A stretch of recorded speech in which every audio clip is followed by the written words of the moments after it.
experience with Frank Warren, and I still regard Frank Warren as a legend, a Hall of Fame promoter. Promoted some of the best fighters in the world, and to still be around in the game now, in a world like boxing, he's got to be well respected. But the one thing I can say, and I have noticed, is the production of the shows at Matchroom are second to none. Mm-hmm. When I go to some Queensbury shows, I do think, wow, Matchroom really do put on a show. Even when I go to Sky shows, Matchroom are the kings at putting on a production, you know. And all I'm going to say on that matter is that they're number one with that. And that's what you want to be a part of as well. Yeah, you want to be a part of good nights and big nights and delivers the best for the fans. Mm-hmm. The security are the best. They always make sure there's no trouble. If there is trouble, it's dealt with straight away. Everyone's catered for. And, everything gets sorted from the ticket lady, Bella Gay, who's her name's Bella.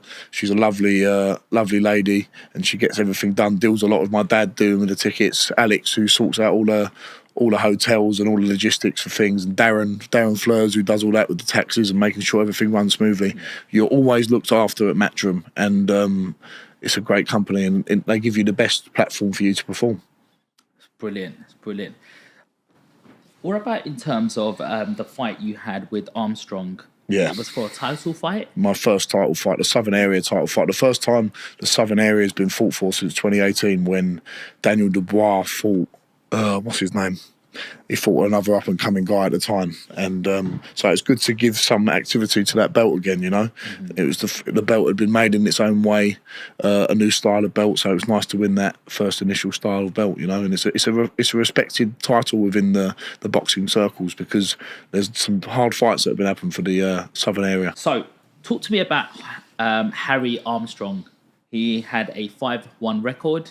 And it was for the Southern Area Championship. Yeah, the Southern Area Championship in the boxing world and boxing circles, a very, very well-respected belt to win. There's been some great fights down the line. I remember the last person to fight for the Southern Area heavyweight title was Daniel Dubois, who's obviously going on to do massive things. He won that emphatically, and it was a tough fight. It lived up to the bill with Harry Armstrong, very tough man. Obviously knocked him down in the first 10 seconds. Yeah. And from there, he was really tough, and I had to regather myself a little bit, think I've got to box him a bit more, break him up a little bit more, and we eventually knocked him out in the 7th round. Yeah, so what happens, like, when you knock somebody out in the, knock somebody down in the first 20 seconds of a fight, he goes down, your confidence is up.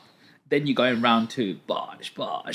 You gave him a good hiding, good beat him, and then all of a sudden he doesn't go down. Like, he perseveres. What does that do to you mentally? You have to regather your thoughts. You have to think, right, I've trained hard enough. I know what I've got to do now. He hasn't gone. You got to, because if I went out for the 3rd round like I did for the first 2, it doesn't matter how fit you are.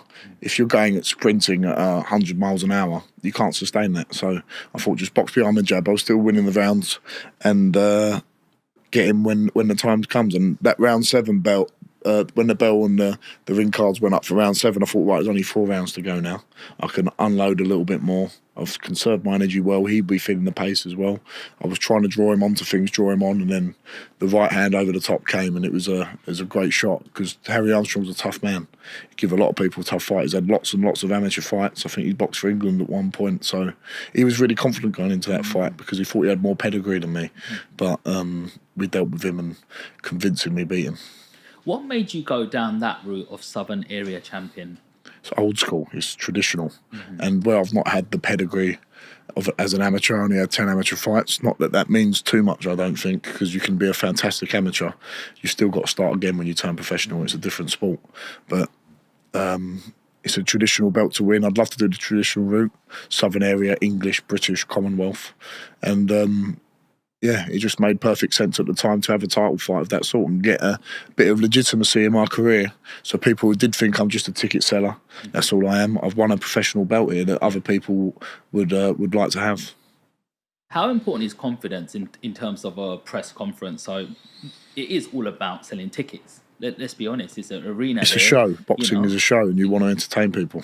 So how much of that show do you bring? Because Tyson Fury is always selling a show out. He can do it single-handedly sometimes. How much of a showman are you? Do you like getting on the mic? Do you like trash talking? Like, what's your style?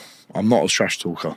But what I think people like to buy into is someone who's authentic and trying to be themselves. And that doesn't mean be boring and say nothing and just fight and don't engage with people. It's about engaging with people, but not being fake, not being false, letting people know your personality, people are interested, obviously, because I'm exciting to watch, but you want to engage people as much as you can. So it's not just the press conferences; it's like doing things at the brewery and getting people who want to come and meet you, going to see them, and giving every fan a T-shirt when they come to a fight. You know, it's all little things like that, making a whole day of it for people. That's what sells as well, and making sure people get good value for their money, because it's a lot in this economic climate for people to spend 60, 100, 250, 500 pounds sometimes for a ticket if they want ringside. So you've got to make sure it's worth it for people the whole day. Absolutely. You've got a nickname, the Romford Bull. Yes. Where did that come from? I was sparring in Vegas, and one of the coaches, I can't remember exactly, he said, "You fight like a bull, man. You fight like a bull. Where are you from?" And I said, "I'm from Romford." He said, "You should be called the Romford Bull." And it just stuck from there. Because I was aggressive, even more so back in the day when I didn't really know what I was doing. I was just going in there and giving it a good go for 3-4 rounds. So I always have that bullish style, you know, and it's a good name, and it's become a sticking point, you know. I like it, because you've got Romford in it, and that's Romford. where we're from. Romford in the roots. Okay, so let's talk about Amelio Salas. Yeah. He had a 7-win to 4 losses streak. Yeah. Left hook first round. Yeah, that fight, I could sense he was not going to be much cop when I first went in there, because we was really expecting a tricky southpaw. We thought, let's get a southpaw under the belt, because we haven't fought one. He was a Golden Gloves champion back in America in his amateur days, so he's had great pedigree. But I think in the build up to the fight, I could sense a bit of fear within him, and I just don't think he fancied it when we got in the ring. Where's that intuition of sensing that fear come from? Not making eye contact when we're in the face-off, So bit twitchiness in the eyes. Is eye contact really important? Shakiness in the body. I think you can sense a lot from that. I remember I walked out, always look at the venue before I fight when I get there. Okay. He was there as well, and he was nervous. I could sense it, and I think even with that cuffing shot on the left hook around the side, it weren't a clean shot, but you could still feel the power, and I don't think he fancied it too much, so that was disappointing. So he went straight from that fight. A week later, announced we were on the fighting Harry Armstrong on the AJ undercard for the southern area. So you quickly move on, you know. But I was expecting a tough test, an awkward test with a southpaw. Mm-hmm. Eddie Hearn came in the change room before and said he's not going to be easy. Yeah. He's going to give you some rounds to think about. Don't rush in. But that's the way it goes, I guess.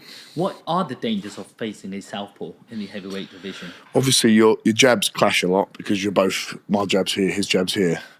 The backhand is comes into play a lot more, and that's obviously your power shot. So you've got to be careful. It's very, very easy to land your backhand. So it's a danger for them, but also a danger for yourself. How often do you have to spar to be ready for southpaws?